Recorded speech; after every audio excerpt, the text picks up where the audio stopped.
Olá, meus amigos e minhas amigas, tudo bem com vocês? Eu sou Gustavo Eugênio do CGE Consultoria e Estudos Jurídicos e eu estou aqui de volta para conversar com vocês sobre algumas dicas importantes para nós estudarmos a prova da OAB e qualquer outro concurso que caia direito do trabalho e processo do trabalho.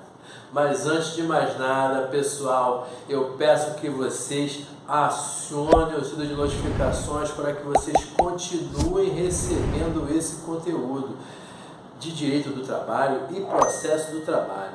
Peço também que vocês dêem o like nesse vídeo e compartilhem esse vídeo com outras pessoas para que elas também tenham acesso ao conteúdo de direito do trabalho e processo do trabalho e para que o YouTube perceba que esse é um conteúdo relevante para os conhecedores e interessados de direito e processo do trabalho. Meus amigos, como eu falei com vocês no vídeo passado, nós vamos conversar sobre algumas dicas muito importantes. Eu costumo também dizer que são aquelas questões clássicas que não pode deixar de estar no nosso portfólio de conhecimento de direito do trabalho e processo do trabalho. Eu falei com vocês no vídeo passado que eu iria passar essas questões que são aquelas questões que a gente não pode deixar de conhecer. Nos outros vídeos eu falei aquelas questões que mais têm caído recentemente na prova do OAB. Aqueles assuntos quentes que vem caindo, que o examinador sempre gosta de questão nova, sempre gosta de novidade, gosta de questão que está na moda, aquela questão do dia a dia. Mas não é porque existem questões que estão na moda que nós vamos deixar de lado aquelas questões clássicas do dia a dia do direito do trabalho que tradicionalmente sempre tem caído nas provas do OAB. E hoje eu vou conversar com vocês sobre um tema que não é, pela sua história, não é ainda uma questão clássica. Vou falar aqui sobre contrato de trabalho intermitente. O contrato de trabalho intermitente, ele de certa forma, ele também é uma novidade. Ele veio com a reforma trabalhista de 2017 pela lei 13.467.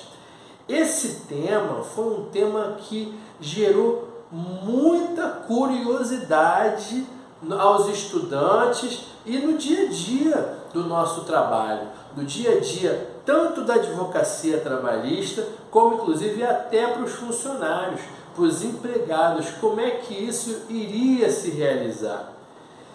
Olha, a reforma trabalhista trouxe muita coisa importante, muita coisa nova, por isso que eu fiz questões ligadas à reforma trabalhista, como home office, que é o teletrabalho, e você também, nesse contrato de trabalho intermitente, você precisa estudar tanto o contrato de trabalho intermitente, mas estar atento aos detalhes da reforma trabalhista.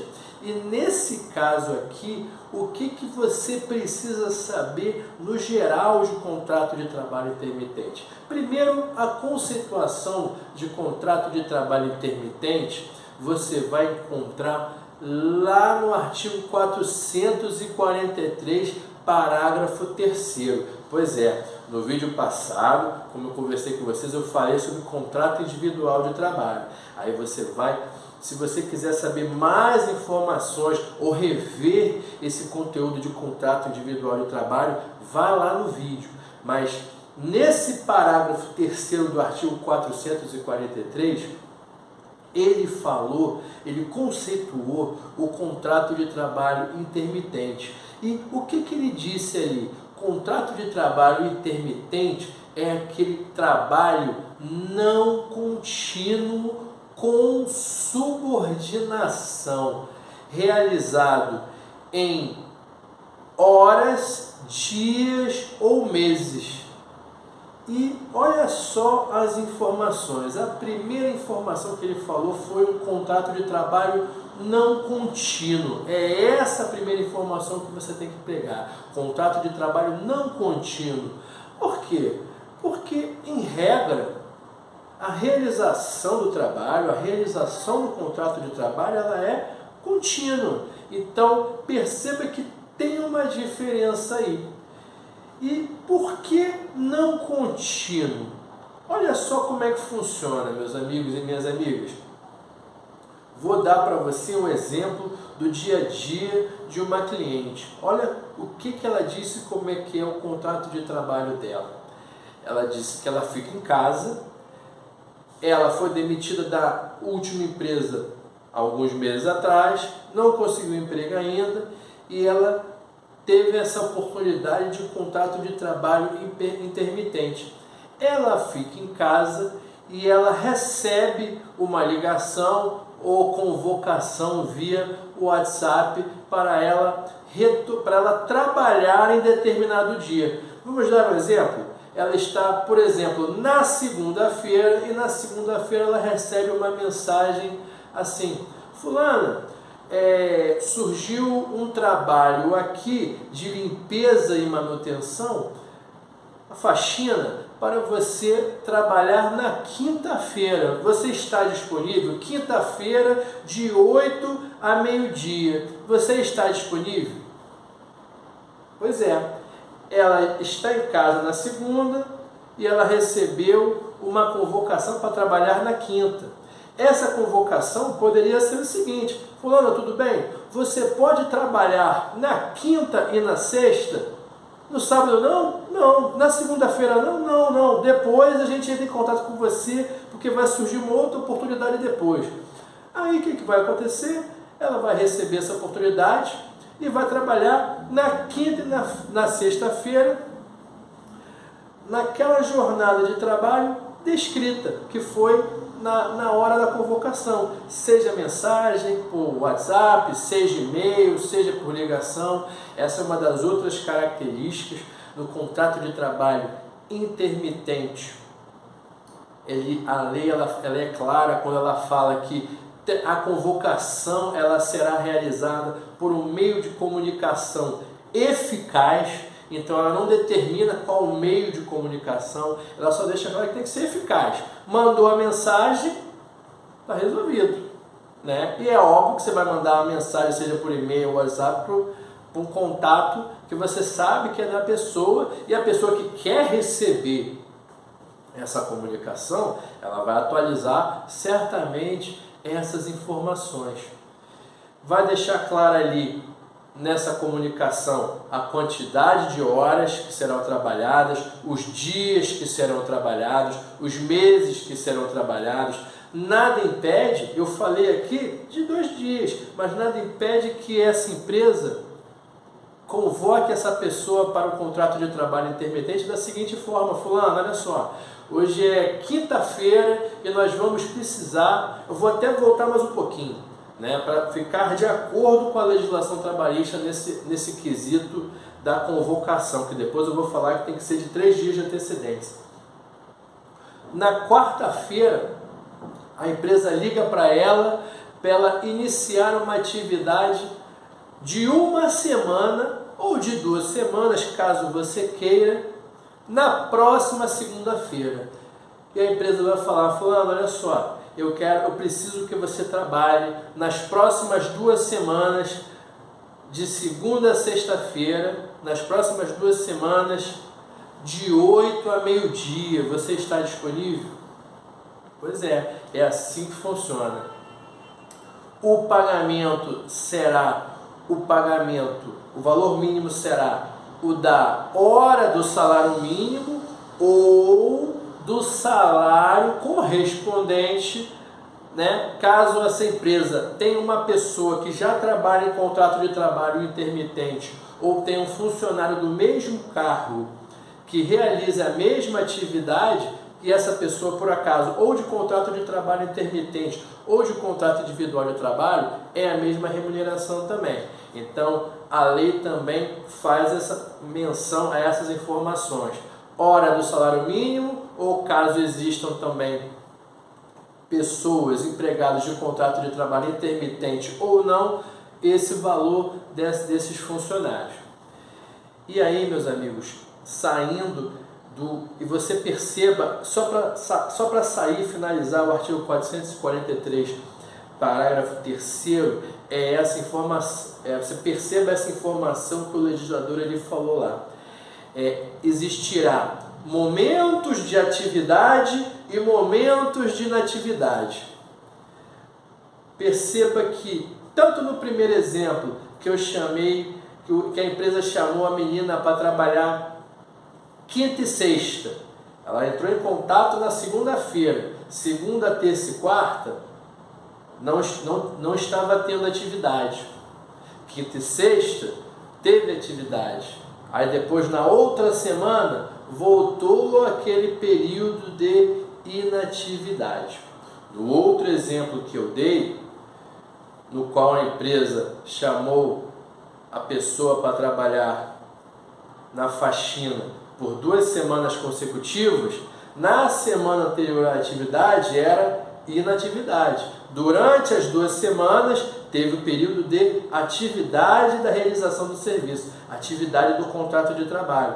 Depois, se essa atividade não continuar, iremos para um outro período de inatividade. Então perceba que no contrato de trabalho intermitente haverá a alternância de atividade e inatividade da realização da prestação de serviços. Só para dar uma pincelada aqui, que isso é informado inclusive na lei, no artigo 443, nesse parágrafo 3º, e lá no artigo 452A. Essa situação, essa hipótese, essa característica na qual ela está trabalhando, ativado o contrato de trabalho, o outro momento está inativo o contrato, a realização do serviço, ativo, inativo, ativo, inativo, ativo, inativo. Há a subordinação do contrato de trabalho, porque você sabe muito bem que subordinação é uma das características, é um dos requisitos do contrato de trabalho. Nesse momento, nesses casos, há subordinação, meus amigos? Olha, há subordinação sim. E por que há subordinação? Simples, porque o parágrafo 3º do 443 e o artigo 452A deixa claro que há subordinação. E entendo que isso aí é muito importante, porque pode gerar dúvidas, principalmente porque existe essa parte de inatividade, né? E já que tem inatividade, você poderia supor que não haveria a subordinação, mas há subordinação. Então fica atento que isso aí pode ser questão de prova da OAB. E a partir daí, meus amigos, nós vamos lá para o artigo 452A da CLT. E olha que detalhe importante, relembrando o que eu conversei com vocês. Aqui no parágrafo 1º do artigo 452A, ele diz que a convocação pelo empregador ao empregado tem que ter uma antecedência mínima de 3 dias corridos. Isso é o que diz a lei. Já vou avisando logo. Na prática, nem sempre isso acontece. Vou te dar um exemplo, mais uma vez, daquela cliente que entrou em contato e ela falou: olha, eu posso estar aqui hoje e hoje eles me ligarem para trabalhar amanhã. Está errado? Conforme a lei, está errado? Com certeza está errado. Está violando a previsão do artigo 452A, parágrafo 1º da CLT. Outra informação que eu preciso passar para vocês é o seguinte: por um lado, a empresa ela tem 3 dias de antecedência. Por outro, conforme o parágrafo 2º desse mesmo artigo, o empregado ele tem 1 dia útil para responder se aceita esse cargo ou não, se aceita realizar essa atividade ou não. Se ele não responder, conforme diz o outro parágrafo, se ele não responder, o silêncio será presunção de recusa da atividade. Então, se ele quiser realmente trabalhar, ele recebeu hoje, no mesmo dia ou no máximo um dia, ele responde que quer realizar sim essa atividade. Então, fica atento que um parágrafo dá 3 dias para a empresa mandar a comunicação, a convocação, e no parágrafo seguinte ele diz que o empregado tem apenas um dia para responder, sob pena do silêncio ser considerado, ser presumido recusa. É bom que você conheça as palavras, presunção. Você precisa saber que há presunção. Outra coisa também, meus amigos, a partir do momento que a empresa entrou em contato, convocando, e o empregado aceitou o serviço, se alguma das partes descumprir o contrato, porque não se esqueça que isso é um contrato de trabalho intermitente, como qualquer contrato, se houver descumprimento contratual, haverá uma multa, e a lei já fala, multa de 50% pelo descumprimento do contrato. E só para finalizar, meus amigos, no parágrafo 6º,